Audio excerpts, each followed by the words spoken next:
Brian Williams benched for 6 months by NBC. The nightly news anchor will lose a reported $5 million while serving his unpaid suspension. His absence leaves another of the network's flagship shows in peril. Deborah Turnus, president of NBC News, wrote in a memo to employees, quote, "We believe this suspension is appropriate and proportionate with the action. This has been a difficult time, but NBC News is bigger than this at the moment." Here to discuss all of it is Bernie Goldberg. He is author of the best-selling book Bias. He is also a Fox News contributor. Bernie, welcome to the show. Thank you so much for coming on. Thank you so much for having me on. You were on last night and you wrote an article that was really spot on about this problem. Before we get to that, I want to ask you about the NBC News brand, because this was the last part of it that was really intact. The Today Show, of course, has had some very serious troubles with its turnover. We've seen problems with Meet the Press. Nightly was the part of the news brand that was still working. How devastating is this to the news division? Well, we'll see as the ratings, are taken each day. They didn't need this.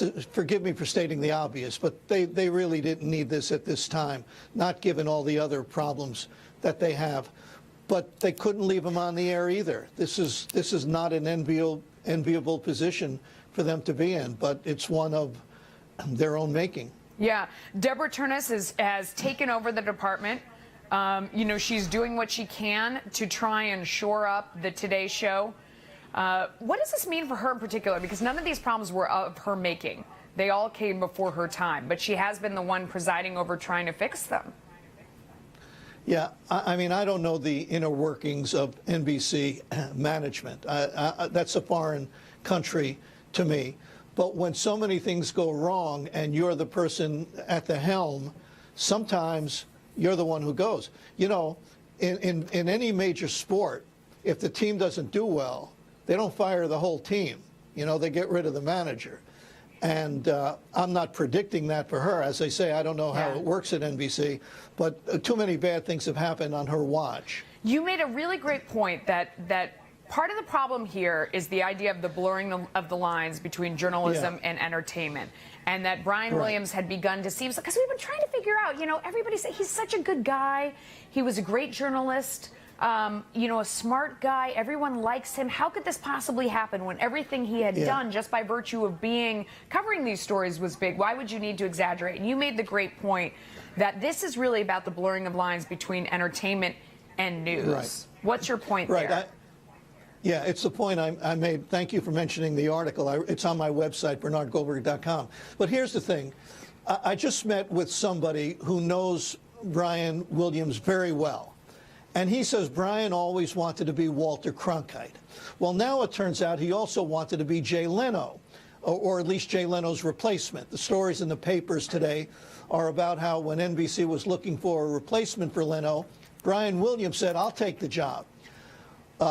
I think Brian's problem is that he didn't know which he wanted more, to be a first-tier journalist or a first-tier entertainer. And they play by very different rules. If you're an entertainer, your only obligation is to entertain. That's it. There are no other rules. You can embellish, you can exaggerate, you can make up stories when you go on Letterman. There's no problem there. The only rule really is that you better be entertaining.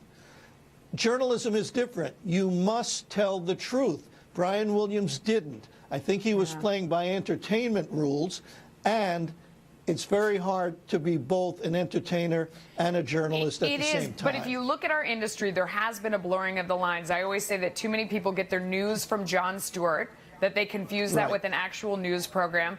You look at them putting folks like Carson Daly on the Today Show, or talking about Ryan Seacrest as somebody who could replace Matt Lauer, that the personalities almost, the lines have gotten blurred. And this is one of the dangers, is that folks out there get confused about what their role really is. Bernie, go ahead, final word. I think we live in the United States of entertainment. And I think in Brian Williams' particular case, he was trying to fulfill two dreams at the same time. One dream to be a top-notch TV journalist, the other dream to be a top-notch TV entertainer, but oil and water don't mix. And I think he's finding that out now. Bernie Goldberg, thank you so much for coming on. Thanks, Melissa. Some breaking news that we're watching really closely right now.